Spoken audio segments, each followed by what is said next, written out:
Do you think you could sing like that in front of a real audience? I don't know, but I want to try. Good. Because I want to see it. And that's a clip from Sing. I'm delighted to say that the person that you heard there is Matthew McConaughey, and although he's playing a koala bear, though that probably wasn't immediately obvious from the clip. Matthew, hello, how are you, sir? I'm very well, good morning. It's very good to have you on the show. So, and I spent the whole movie is the koala bear a little bit you as well? So it's a McConaughey bear, really. There's a little McConaughey bear? Yeah, is that? Well, I don't know. I put he's got that wonderful delusional optimism. You know, he's going to make things happen. He's a salesman. He's a hustler. This is Buster Moon is the name of the bear. Yeah. Yes, Buster Moon. And I, when I talked to the Australians, they all expected me to, why didn't he have an Australian accent? He's a koala bear. And I was like, no, I didn't take it that literally. I mean, he's the salesman koala bear the show must go on. And he's going to do whatever he can to make the show, the theater, carry on. And he comes up with this great idea to have a singing competition. And I saw Sing on the same day as I saw Gold, which we'll talk about in a bit. And actually, there is definitely a connection between the two characters. Yes. Even though one is a koala bear and the other is a kind of a prospector miner. Anyway, but we'll get to that. But there's some very interesting connections. So the cast in Sing, it's got a terrific voiceover cast, but that whole act of doing the voiceover, of being in an animated movie, I know you've done it before, but is it liberating? Is it quite challenging? Is it tougher than it appears, or did you just have a party? Have the last. It is like having a party. And the only one I'd done before was Kubo and the Two Strings, yes, which was earlier this year, and then Sing, and these are my first two. Once I came in with an idea of the voice for Buster Moon, and the attack on his voice is very different than my voice now. But as soon as the producers and the directors we like where you're going, we like what you've come in with, it's easy peasy. I mean, what was your idea? Just in that optimism. If you notice, my voice has a sort of a musical, it'll end on a down note. Buster Moon is always on the out note. Everything, and he sort of rampages through his obstacles to keep things going. And that was the attack on the voice that I chose. And so they liked that. And once they were happy with that the first day and I was happy, the rest of it's easy.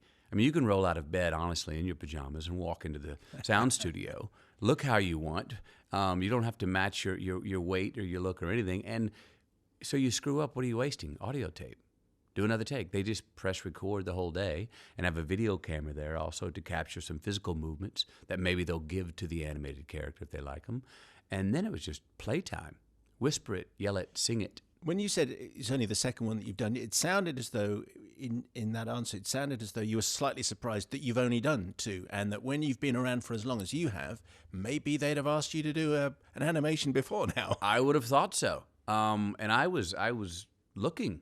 I was calling heads of Disney in different places. You weren't. I did too. Cold calls. Hey, keep me in mind for some animated voice work. And this is, I have an 8-year-old son, so this probably got more in my consciousness as soon as I had a son. And your kids watch animated films. I'm like, I've got to do one of these. Plus, I'm looking at my own career, the things I've been doing for the last 10 years, and I don't have many films, if any, that my kids can see. No, well, the last time you came on this show was for Magic Mike. And I'm imagining that there will be a moment where you sit down with your kids and watch Magic Mike, and they'll Absolutely. go, "Oh, Dad, really?" Yes, but not yet. Our kids are 8, 7, and 4. That'll be that way opens off up then. that opens up a lot of conversation I'm not ready to have yet with them. Yeah, absolutely. I was just thinking Magic Mike of all the films maybe is the one that maybe you'll hold back on. Or maybe they can see it without you.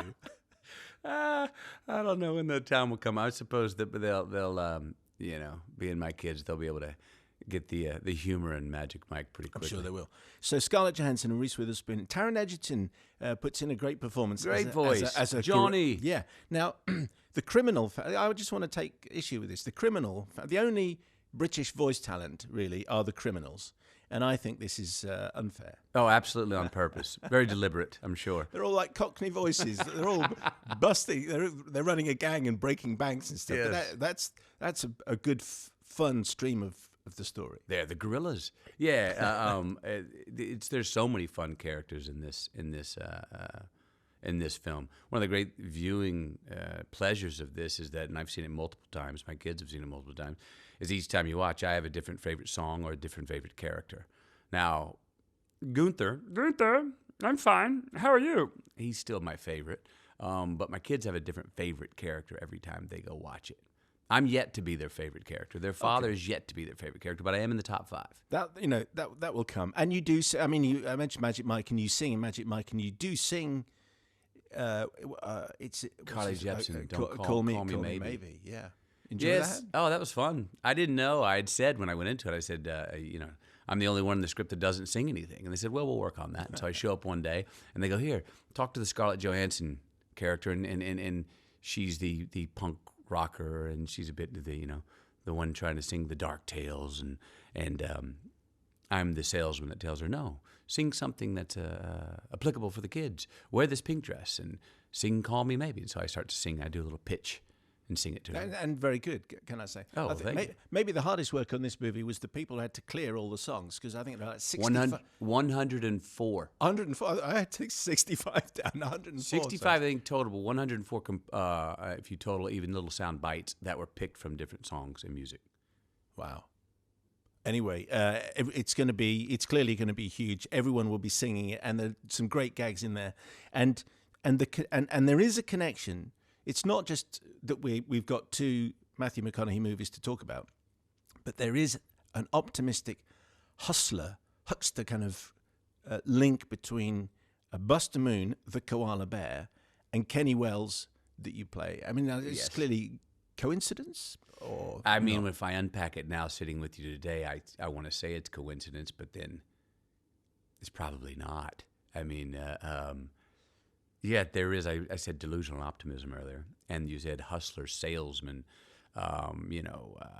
Buster Moon's going to do whatever he can by hook or by crook to keep the theater alive.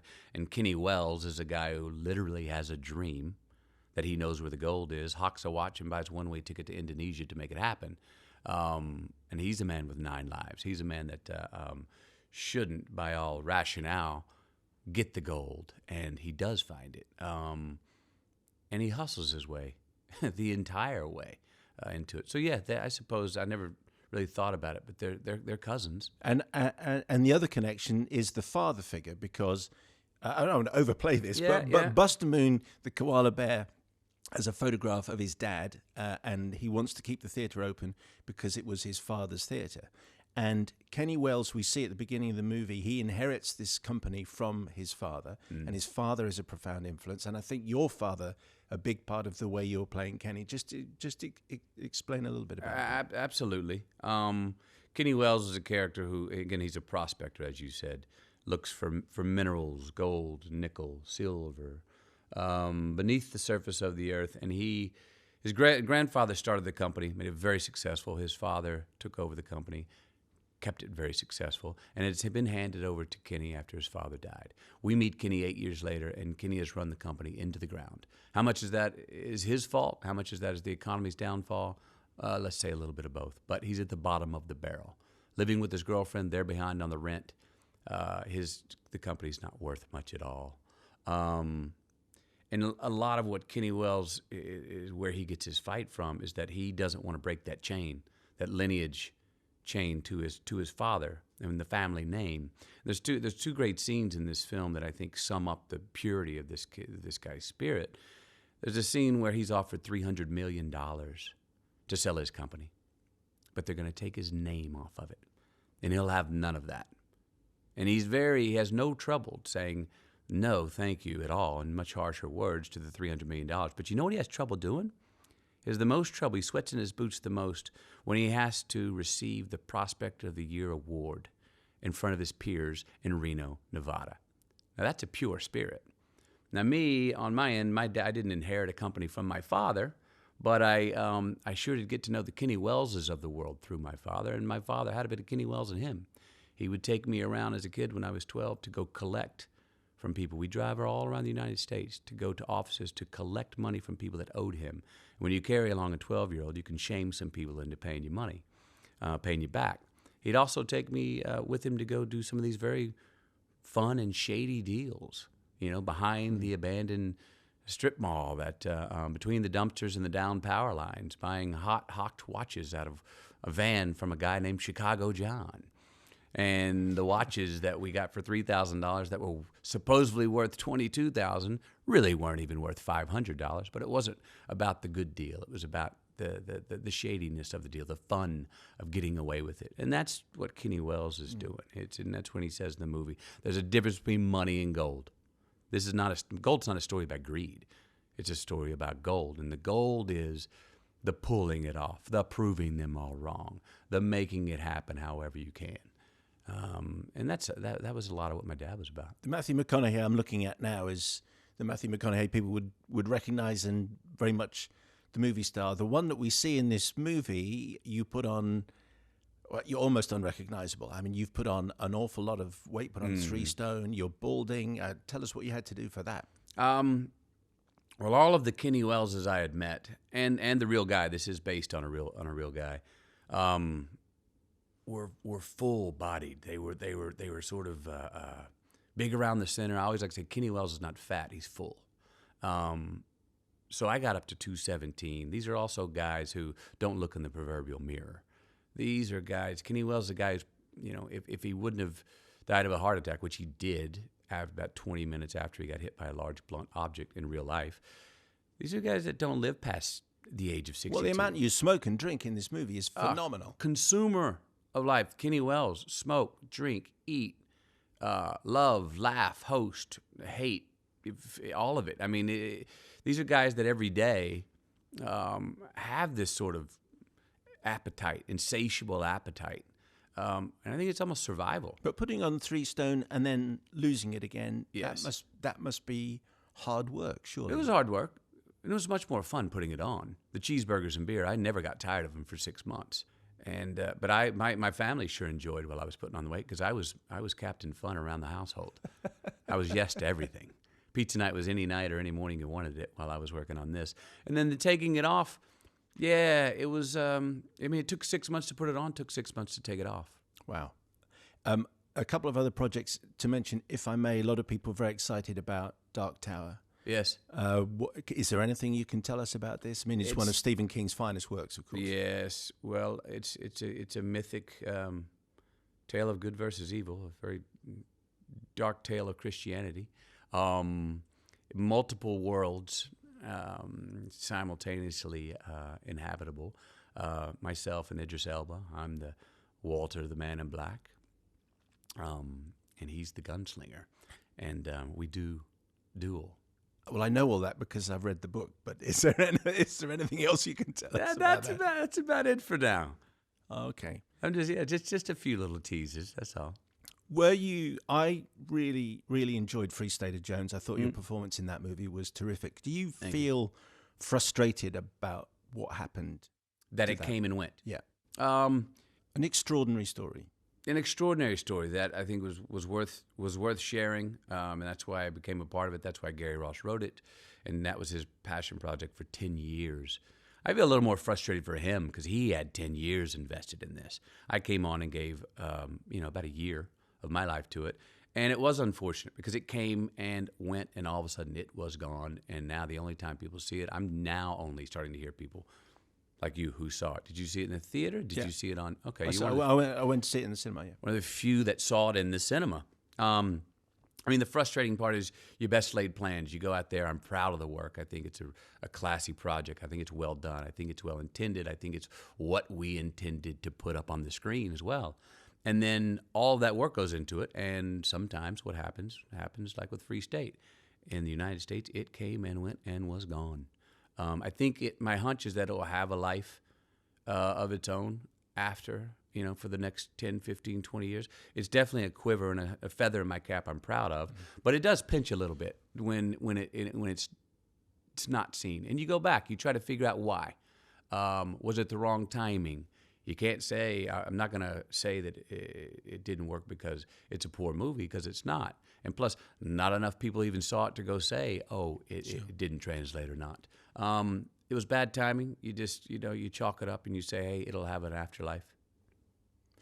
And finally, on Inauguration Day, how does that feel watching it from this distance? Well, I think that'll be 5 o'clock this afternoon, and if I'm done work, I'm definitely going to watch. And what will you be thinking?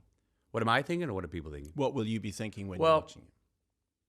I think I'm embracing this transition because it's going down. It's happening. And there's still a lot of people in America that are almost in denial that it is happening, and it really is happening. So this habit we have of disagreeing and being disagreeable, I think we need to get past the disagreeable part, and it's okay to disagree, and we need to have a more transparent dialogues than we've been having, because it is going down. And for those on the left that are in denial of that or didn't want that, I think today is the day where that reality is in everyone's face, and I think that's a good thing for us. Matthew, a pleasure to have you on the show. Thank you very much indeed. My pleasure. Great to start the day off.